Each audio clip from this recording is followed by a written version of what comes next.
está demorando un poco, ya va.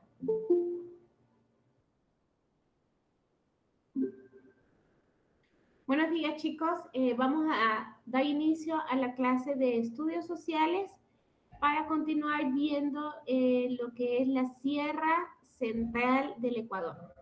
Hoy vamos a ver la población y la costumbre que podemos encontrar en la Sierra Central. Voy a empezar a mostrar mi pantalla, por favor, presten bastante atención. Entonces ya saben, los micrófonos apagados y está prohibido chatear.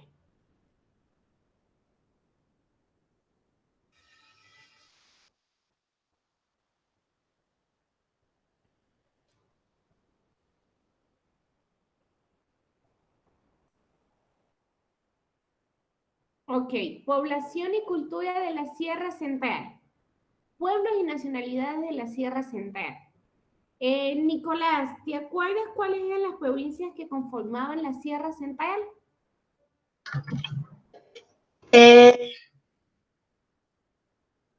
Dígame, ¿cuáles son? Pichincha. No, Pichincha no es. Chimborazo, Cotopaxi, Bolívar y la última no me acuerdo.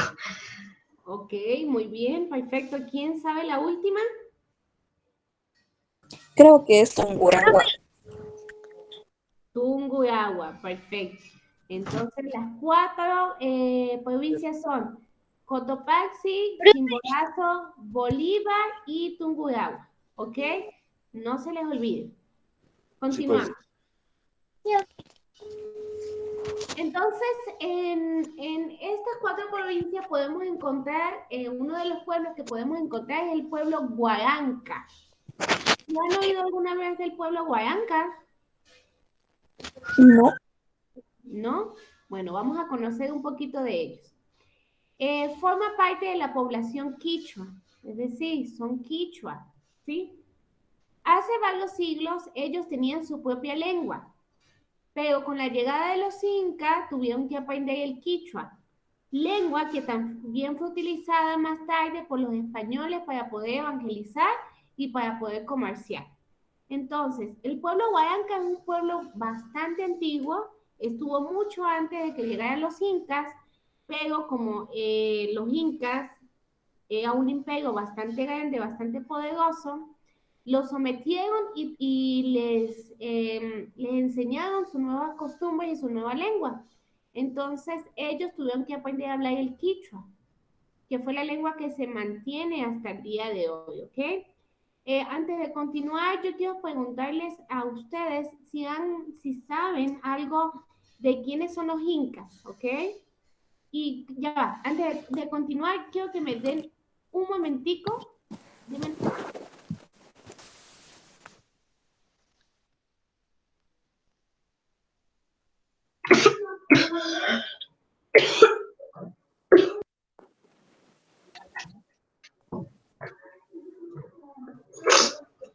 Ok, disculpen chicos, lo que pasa es que estaban dando bastante bulla de mis vecinos. ¿Alguien sabe quiénes son los incas? ¿Quiénes fueron los incas? Fueron conquistadores o sea, que eran una cultura antigua que venían desde México, me parece que rivalizaban con los mayas. Eran una de las más grandes culturas y luego los españoles vinieron y el emperador los trató como dioses y luego les traicionaron y los evangelizaron. Perfecto, perfecto.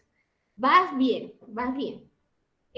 Nosotros tenemos aquí en América Central y en América Latina tuvimos tres grandes imperios.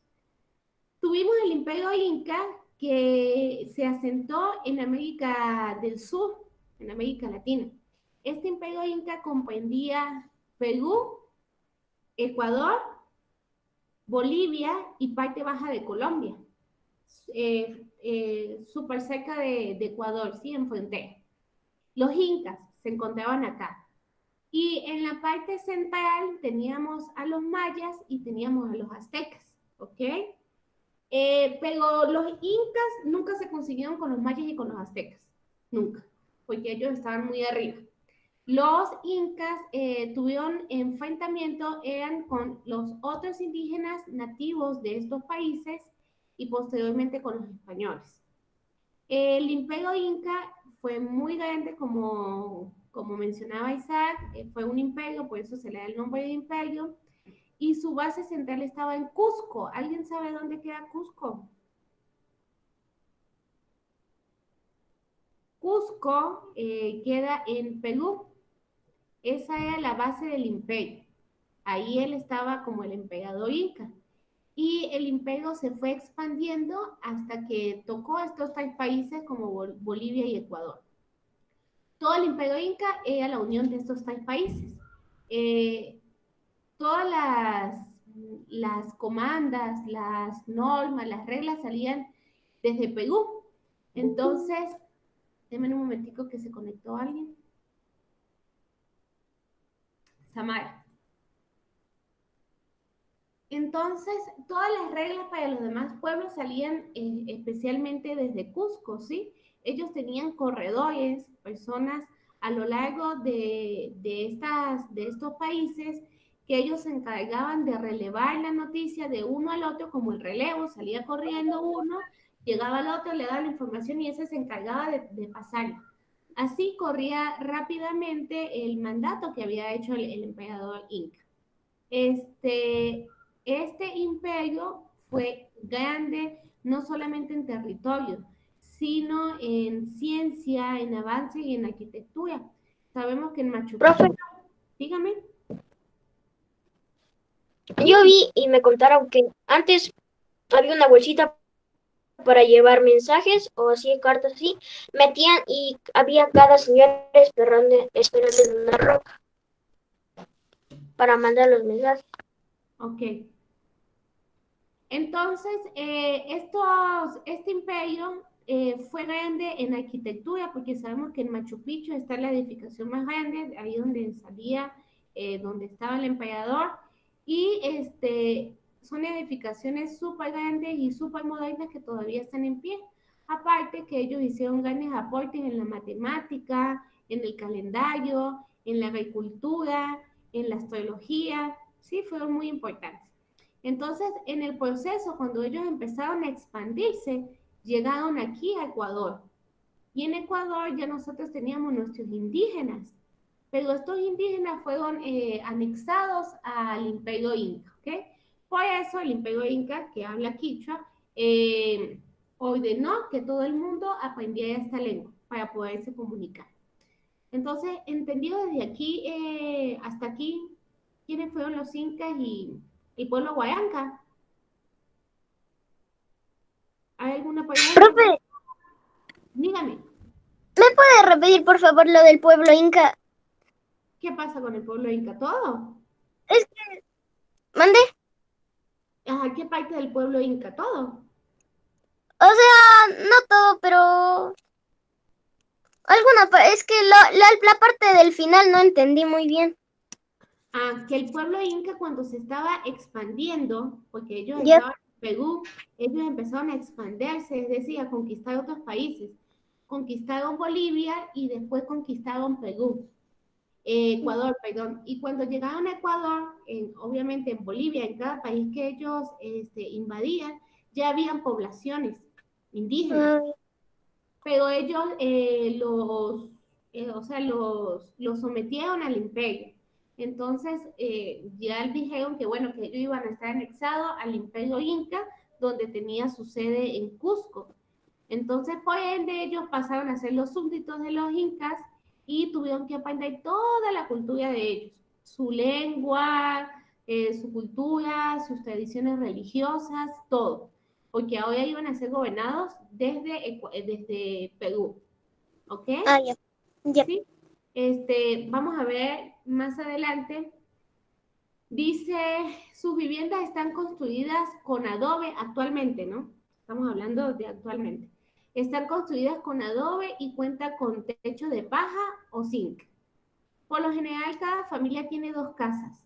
Una es utilizada como cocina y la otra es utilizada como dormitorio y bodega, ¿sí? Aquí podemos ver un ejemplo de cómo son las casas del pueblo Huayanca, de la población que es bastante pobre, ¿sí? Porque ya la población que ha surgido un poquito más ya tienen casas normales. Pero si nosotros vamos adentrándonos bastante al campo, podemos conseguir este tipo de viviendas, ¿sí? Aquí dice algo súper interesante que generalmente las familias tienen dos casas, ¿sí? Una completamente para la cocina. ¿Por qué para la cocina? Porque estas personas cocinan a leña y tienen esas cocinas de leña que son bastante grandes, ¿sí? Ellos utilizan las ollas que son de cerámica. Entonces esos utensilios son súper grandes y por eso ellos adecuan mejor una sola edificación para la cocina. Además por la emisión de humo, para tener conservada la leña. Y en las otras sí están las otras partes de la casa. Terminando con el pueblo Huaranca, venimos con la segunda y última población que podemos ver ahí, que es el pueblo Puruguá. El pueblo Puruguá es el fruto de la unión del Chimborazo y del Tungurahua. Los Puruguá se distinguieron por su bravura, es decir, eran personas valientes, guerreras, en la lucha contra los invasores incas y españoles. Entonces, este pueblo sí se resistió a los incas y se resistieron a los españoles. Igualmente fueron doblegados, pero por lo menos no fueron tan pasivos al principio, sino sí pusieron resistencia. Quienes hicieron frente a los conquistadores fueron dos de sus más valientes caudillos. Entonces tenemos estos indígenas puruguas que fueron los más sobresalientes hasta el día de hoy, que es el indio Epiclachima y Calicuchima, que es el que está acá, ¿sí? A ellos se les recuerda porque fueron grandes guerreros que pelearon duramente contra las invasiones. Cuando un pueblo era muy rebelde, sí, por ejemplo, los Puruguay eran un pueblo bastante rebelde. Entonces, cuando un pueblo era muy rebelde, los incas trataban de doblegarlos, trasladándolos a una nueva ubicación. Entonces, por eso, un grupo de Puruguayes fueron llevados a Perú, Argentina y a Bolivia, ¿sí? Entonces, vemos que nuestros indígenas ecuatorianos fueron trasladados a otros países de América Latina. Y aquí es donde cabe algo súper importante. El quichua, el idioma quichua y los indígenas quichua no solamente lo encontramos en Ecuador, chicos. En Perú también se habla quichua. En Bolivia se habla quichua. Y en Argentina, aunque Argentina ahorita es la cuna de la civilización latinoamericana y ahorita vemos a Argentina como con un toque bastante europeo, Argentina y Chile tienen gran población indígena. Esta población indígena de Chile y de Ecuador hablan quichua. Entonces los quichuas estuvieron en todo nuestro territorio latinoamericano, contando desde Perú hasta Argentina, Chile, ¿sí? No tocaron lo que fue Uruguay, no tocaron lo que fue Brasil, pero Ecuador, Perú, Bolivia, Paraguay, Argentina y Chile, ahí hay personas todavía que hablan quichua. Es una lengua que no está muerta, sino lo tienen todavía nuestros ancestros, nuestras personas indígenas. Actualmente el grupo Quichua Puruguá está organizado en comunas aquí en Ecuador. La autoridad comunal es el cabildo que regula la convivencia entre las familias y vigila el cumplimiento de los pagos y de los turnos de trabajo colectivos. ¿Ok? El pueblo Puruguá es un pueblo que vive en el campo y que está organizado por comunas, por familias grandes, todos se ayudan entre todos. Y por eso es importante que haya alguien que rija esa convivencia. Entonces, las personas que rigen esa convivencia de todas las comunas se llama cabildo. ¿Ok? Entonces, ¿hasta aquí estamos claros o alguien tiene alguna pregunta? Felipe. Profe, por favor, ¿me puede volver a explicar? Es que acabo de ir por un rato al internet y no le escuché lo que explicó y se me salió de la reunión. Aquí estamos hablando de que los pueblos que eran rebeldes, los pueblos como los puduwás, que fueron bastante rebeldes y pusieron resistencia a los incas, para ellos terminar con esta... Déjame un momentico. Alguien tiene el micrófono encendido. Ajá. Los incas, para acabar con esta rebelión, trasladaban a las personas a otros países como Perú, Bolivia y Argentina. Entonces vemos que en estos países también hay personas con raíces indígenas y hablan quichua, ¿sí? Hay todavía comunidades indígenas en estos países que son de habla quichua, ¿ok? Actualmente en el territorio ecuatoriano, el pueblo puduwa está organizado en comunas, ¿sí? Por familias, en comunidad de campo. Y entonces ellos son regidos por un cabildo. ¿Este cabildo de qué se encarga? De vigilar la convivencia entre las familias, de los pagos que tienen que hacer, de los turnos de trabajo colectivo, en la siembra, en la cosecha, en la ganadería, ¿sí? Ellos se ayudan. Por eso se llama comunas, porque es una comunidad, ¿ok? Que viven en el campo. La autoridad de estas comunas, no lo olviden, se llaman cabildo, ¿ok? ¿Cuáles son las tradiciones y costumbres de la Sierra Central? Tenemos el Carnaval de Guaranda que se celebra en Bolívar. ¿Alguien ha tenido la oportunidad alguna vez de ir a este carnaval? Yo, profe. Sí, cuéntame cómo es. O sea, estuve ahí y veía cómo ahí venían disfrazados y era como un desfile larguísimo Ajá. y traían cosas, habían carros también disfrazados, te tiraban todo. Muy Yo no bien. tuve esa suerte. Había también unas cosas que se mojaban. Solamente Jorge ha asistido entonces. Bueno, este carnaval se celebra en Bolívar, ¿sí? Este carnaval constituye la fiesta más importante de la provincia de Bolívar y tiene un carácter religioso ya que marca el inicio de la cuaresma, ¿ok? Cuando nosotros hablamos de la cuaresma, hablamos en ese tiempo donde se espera el nacimiento de Jesús. Entonces, con el carnaval de Guaranda, ahí se inicia el tiempo de cuaresma. Entonces, ¿por qué tiene un carácter religioso? Porque es una festividad que la tomó la Iglesia Católica para dar inicio a este evento. Sin embargo, el juego con agua que lo caracteriza está relacionado con costumbres ancestrales en donde el agua era considerado un símbolo de fertilidad de la tierra, ¿sí? Es decir, que esta costumbre viene desde nuestros indígenas.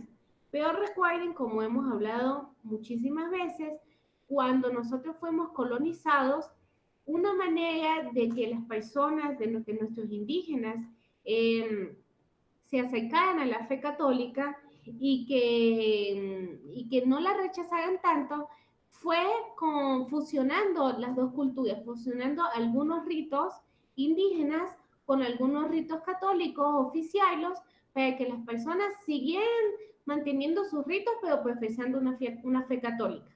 Entonces, así es como nace el Carnaval de Bolívar con este tono entre ancestral y religioso. Actualmente hay personas que aún juegan con agua, pero últimamente se están viendo lo que son los karaokas, ¿sí? Para evitar el consumo, el malgaste del agua. Sí, profe, también juegan allá en el carnaval de Guaranda, juegan con huevos, harinas, polvos, Ajá. carioca. Sí, es como el carnaval en todas partes, se echan huevos, se echan todo lo que se puedan echar, se lo echan, ¿ok? Muy bien. Guaranda vive dos carnavales paralelos. El oficial, que responde a la programación de las autoridades municipales, que incluye las comparsas y los desfiles que mencionaba Jorge, unos desfiles que son bastante largos, y el carnaval de las tradiciones, que también incluyen lo que son las coplas y lo que se lanzan antes, ¿sí? Entonces aquí podemos ver el traje que ellos usan para los carnavales y cantando sus coplas que son bastante famosas. Y en Chimborazo tenemos otra cosa que es muy importante, que son los hielegos. ¿Alguien ha oído hablar de los hielegos del Chimborazo o del último hielego del Chimborazo? Sí, profe, también hay instrumentos hechos de hielo. ¿De verdad? Qué chévere. Bueno, ¿y qué has oído de...? Hay también estatuas. Ah, O sea, estatuas. no estatuas grandes. O sea, hacen como muñequitos de hielo. Ah, ok. ¿Y alguien ha oído de los hielegos? De los hielegos del Chimborazo. Bueno, chicos, resulta que en Chimborazo hay unas personas que se encargan de extraer hielo del Chimborazo, ¿sí? Esta es una técnica o una costumbre milenaria, ¿sí? Nuestros ancestros, pero hasta el día de hoy se mantiene. Y se mantiene gracias a este señor que está aquí, que es el último hielero, es el único señor que hace eso. Antes lo hacía toda su población, ahora solamente lo hace él, ¿sí? Entonces, desde tiempos inmemorables, entre las comunidades indígenas de Chimborazo, existe la tradición de lanzarse a una especie de peregrinaje, porque se va en caballo, se va en burro, todo ese camino hasta llegar al Chimborazo, ¿sí? A los glaciares del Nevado, para obtener hielo para preparar las bebidas, ¿ok? Aquí vemos al señor Miguel con el burrito. Con el burrito, y él envuelve los bloques de hielo en paja, ¿sí? Para que no se derritan, para conservarlos. Y ahí se lo montan al burrito, ¿ok? Aunque la cantidad de personas que se dedica a esta actividad se ha reducido notablemente, la costumbre aún persiste, gracias a este señor. Bloques de hielo son extraídos y transportados en mulas hacia la ciudad de Riobamba, para ser utilizados en la preparación de los famosos raspados y vendidos en las ferias abiertas. ¿Quién ha comido raspado en Riobamba? Yo, creo. Bueno, si usted ha comido raspado en Riobamba, puede ser que haya sido con hielo del Chimborazo. Bueno, yo también he comido, pero no sabía que era con hielo de Chimborazo. Okay. Aquí voy a retratarme, no es un burrito, es una mula. ¿Sí? Se utilizan mulas. ¿Alguien sabe qué son mulas? Son como ponis. Yo sí. ¿Qué son mulas, Felipe? Son como burros, algo así. Más chiquitos. Sí, Es la cruz entre un caballo y un burro. Muy bien, Isaac. Es el cruce entre una yegua y una burra y un caballo, o una yegua y un burro, ¿sí? Entonces, él los hace un poquito más fuertes que los burros y por eso lo utilizan para estas actividades, porque tienen mucha más fuerza, ¿ok? Continuamos. La UNESCO, Patrimonio Cultural de la Sierra Central, ¿sí? Vamos a dejar la clase hasta aquí para continuar en la próxima a hablar de los patrimonios culturales de la Sierra Central, ¿ok? Entonces, quedamos en que la población de la Sierra Central podemos encontrar dos pueblos importantes que son los Huaranca, ¿sí? Y podemos encontrar los Puruá, ¿ok?